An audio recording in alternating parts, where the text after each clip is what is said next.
Welcome back class. आज हम लोग पार्ट 2 कंटिन्यू करेंगे। This will be the second part in the series of politics in India since independence, chapter 1। ठीक है, last chapter में we have discussed कि कैसे पार्टीशन हुआ, उसकी प्रॉब्लम्स क्या हुई, कैसे लोगों ने प्रॉब्लम्स को फेस किया और क्या सारी चैलेंजेस इंडिया के इमर्ज हुए स्टार्टिंग में।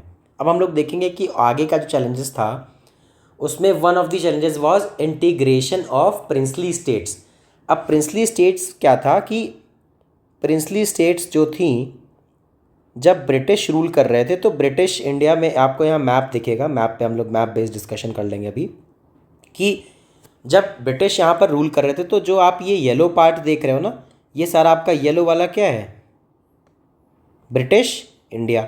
ठीक, ये मेंशन भी है।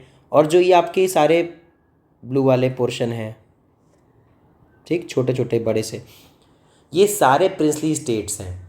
ठीक है, अब प्रिंसली स्टेट्स आप ये नहीं देखोगे कि ये पूरा जो है इतना बड़ा प्रिंसली स्टेट, क्या एक ही प्रिंसली स्टेट था? नहीं, ये सारे रीजन मल्टीपल प्रिंसली स्टेट से मिलके बने हुए थे। इसी वजह से यू विल सी कि यहाँ पर डिफरेंट रूलर्स थे, डिफरेंट प्रिंसेस थे जो रूल करते थे। तो पार्टीशन का जब बात आती है, इंडिया और पाकिस्तान में डिवीज़न होता है, तो ब्रिटिश के अंडर एक जो ये वाली स्टेट्स हैं ये तो थी ऑलरेडी, बट इनकी अंडर जो सब्सिडरी थी वो प्रिंसली स्टेट्स थी। क्योंकि प्रिंसली स्टेट्स में क्या था कि गवर्नमेंट ऑफ ब्रिटिश क्राउन ने इन लोगों को दे दिया था ऑप्शन कि if you will accept the supremacy and suzerainty of British, तो आप अपना रूल कंटिन्यू कर सकते हो।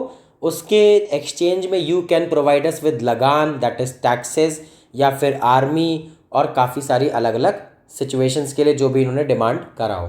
ठीक है, तो इस तरीके से रूलर भी अपना खुश रहता था और ब्रिटिश भी अपना रेवेन्यू पाते थे और इनको हर जगह लुक आफ्टर नहीं करना पड़ता था। बट अब होता क्या है, इंडिपेंडेंस के बाद इन रूलर्स के लिए प्रॉब्लम खड़ी हो जाएगी। क्यों?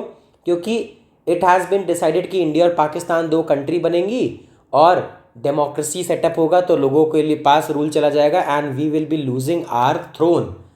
तो ब्रिटिश क्या करते हैं कि ब्रिटिश यहाँ पर अगेन गेम खेलते हैं। देखो, ब्रिटिश का पर्सपेक्टिव सिर्फ ये था कि हम कितना ज़्यादा डैमेज करके इंडिया को जाएं, जिससे India can not become a successful democracy. और ये आप चीज़ मेरे कहने पर नहीं, अभी आप जब पढ़ोगे यू विल फाइंड कि हाँ, ब्रिटिश यहाँ पर डैमेज ही कर रहे थे। पहली बात तो उन्होंने एक्सेप्ट कर लिया इंडिया और पाकिस्तान का डिवीज़न, साथ ही साथ दे एक्सेप्टेड और they proposed, in fact they proposed an idea कि अगर कोई प्रिंसली स्टेट है तो दे कैन जॉइन पाकिस्तान और इंडिया, और तीसरा एक ऑप्शन दे दिया, दे कैन रिमेन इंडिपेंडेंट।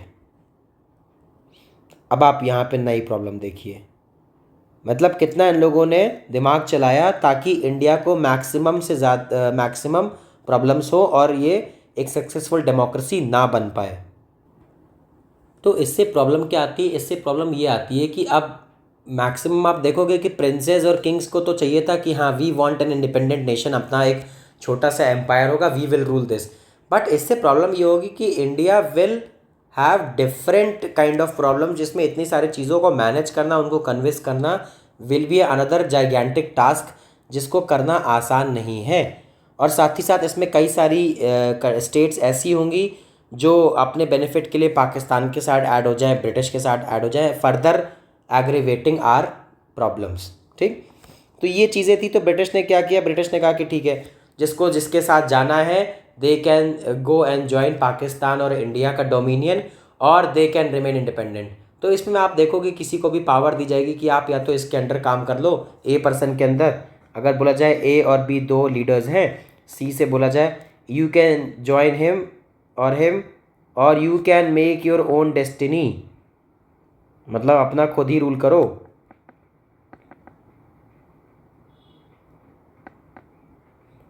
तो मैक्सिमम लोग पावर के लिए यही चीज़ करेंगे कि हाँ ठीक है, हमारे पास छोटा है बट वी विल एक्सपैंड, और हम वैसे वॉर करेंगे, जो भी उनकी थिंकिंग हो, तो they will go with this. तो सेम चीज़ें आपका प्रिंसली स्टेट्स ने भी किया, क्योंकि प्रिंसली स्टेट्स भी अपने ही बेनिफिट्स के लिए काम करती थी, not for the benefit of the people they were ruling. ठीक। अब इसमें सबसे पहले प्रॉब्लम आती है रूलर ऑफ ट्रावनकोर।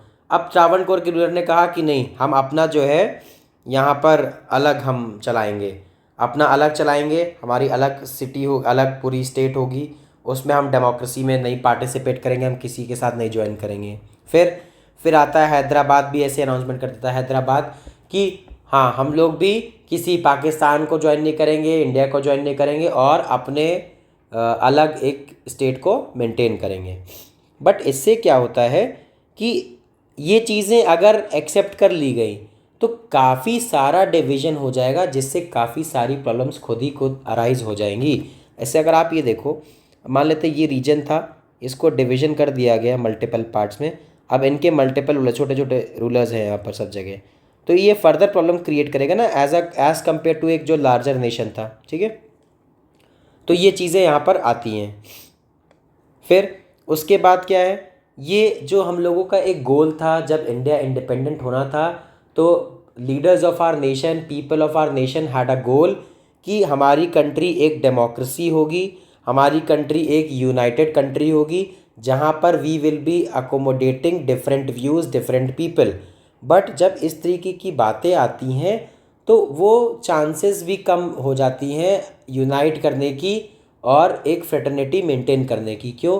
क्योंकि प्रिंसली स्टेट्स चाह रही हैं कि हम अलग हो जाएं।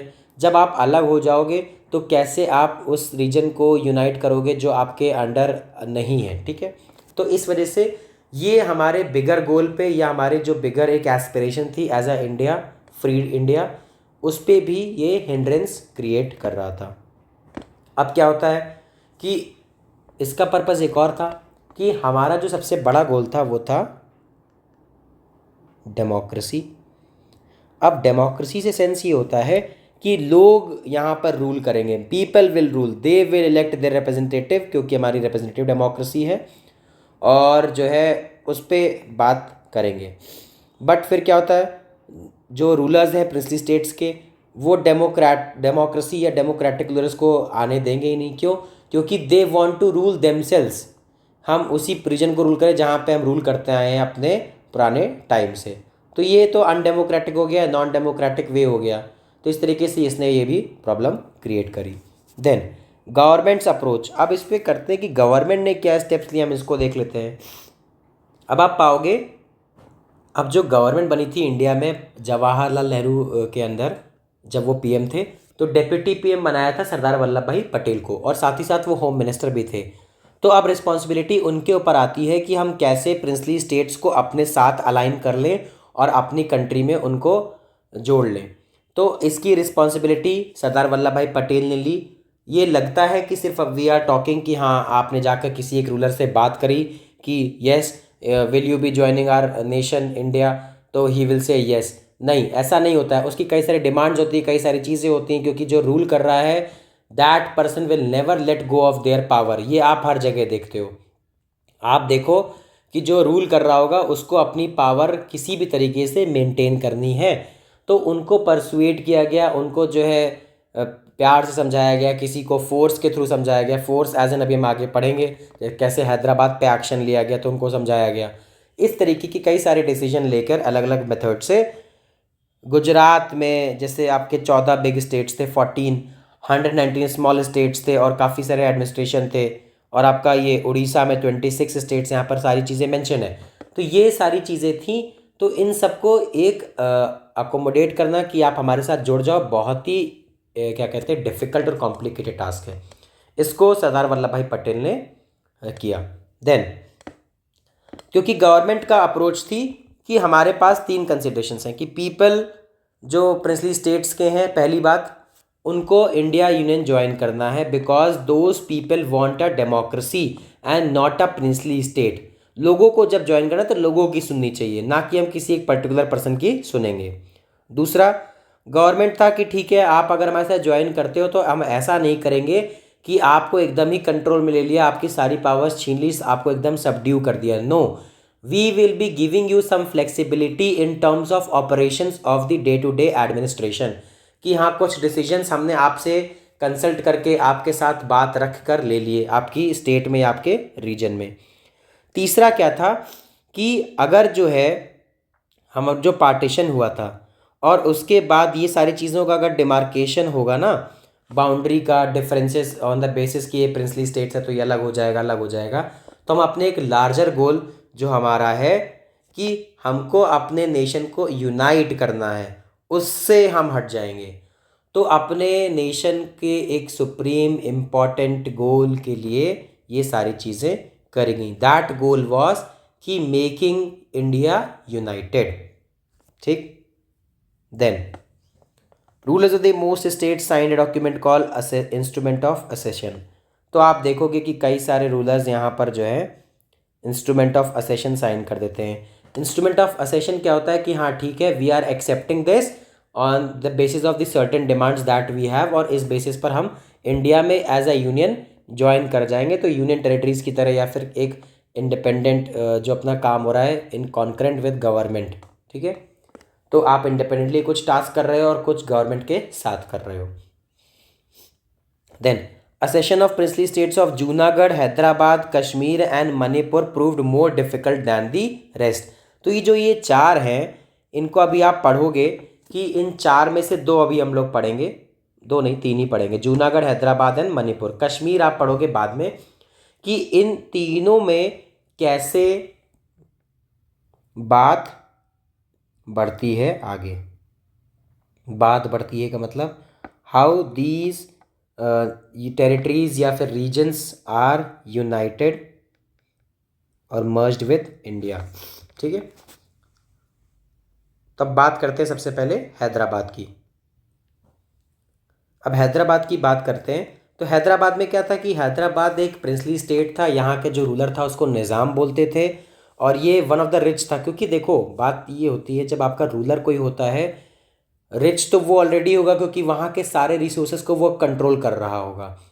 But when you become ultra rich या फिर बहुत ज़्यादा वेल्थ आपके पास आती है, तो दैट डज मीन कि आप कहीं ना कहीं तरीके से गवर्नमेंट जो रूल कर रहे हो, जो अपनी सरकार चला रहे हो प्रिंसली स्टेट में, या फिर जो लोगों के ऊपर रूल कर रहे हो, दैट इज़ सम वे और दी अदर आप फोर्सफुली काफ़ी सारी चीज़ें कर रहे हो टैक्स के फॉर्म में, है ना, लोगों से छीन लेना वेल्थ और अक्यूमुलेट कर लेना अपने पास, इस तरीके की कई सारी चीज़ें होती हैं।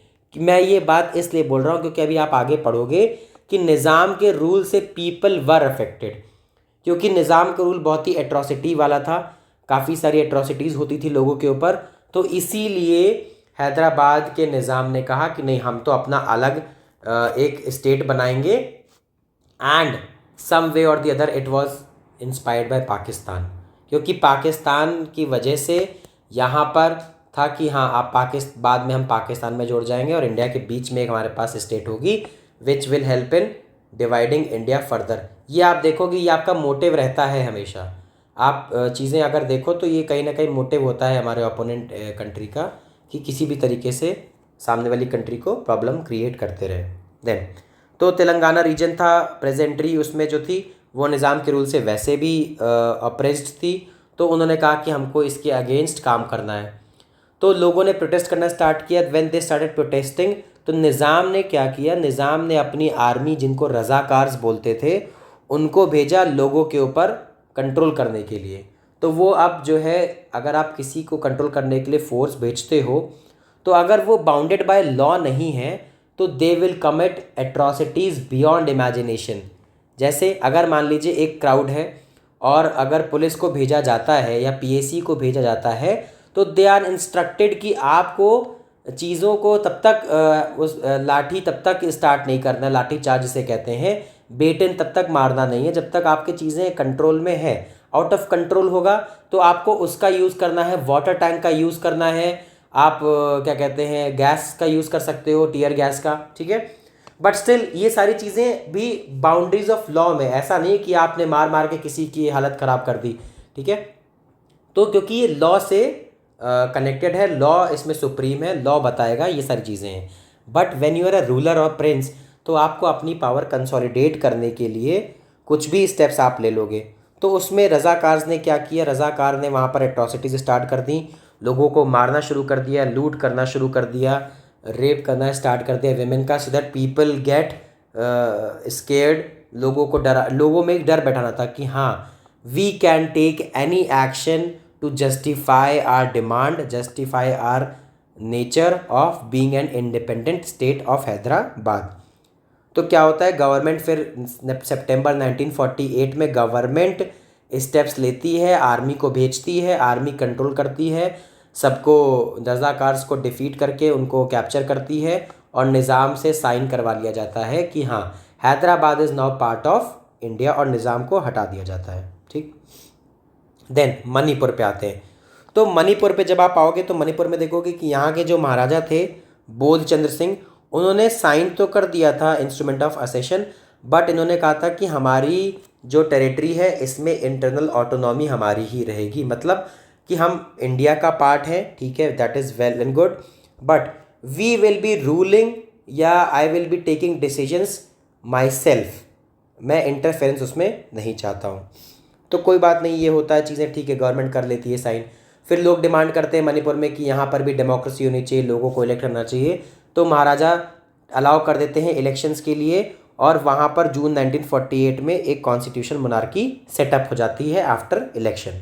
देन कॉन्स्टिट्यूशनल मोनार्की का मतलब होता है, मोनार्क मतलब होता है when there is a ruler, constitutional monarchy मतलब as per the provisions of the constitution. तो जब कोई भी मोनार्की होगी वो कॉन्स्टिट्यूशंस के लॉज के अंदर रहकर, उसकी बाउंड्रीज के अंदर रहकर परफॉर्म करेगी, that will be known as constitutional monarchy. फिर मणिपुर क्या करता है कि इसी तरीके से Manipur becomes first part of India to hold election, first to hold election on the basis of universal adult franchise UAF।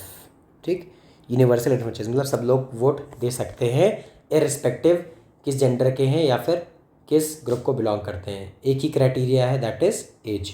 फिर तो अब जब असेंबली बन जाती है मणिपुर में तो वहाँ पर डिस्कशन होता है, वहाँ की जो स्टेट रीजनल पार्टी है वो कहती है कि हाँ हमें इंडिया को जो है साइन नहीं करना है मर्जर, हमें इंडिया के साथ नहीं रहना है, ठीक है, कि इंडिया के साथ जो मर्जर हुआ है that is wrong, we want our state of Manipur to be separate from India.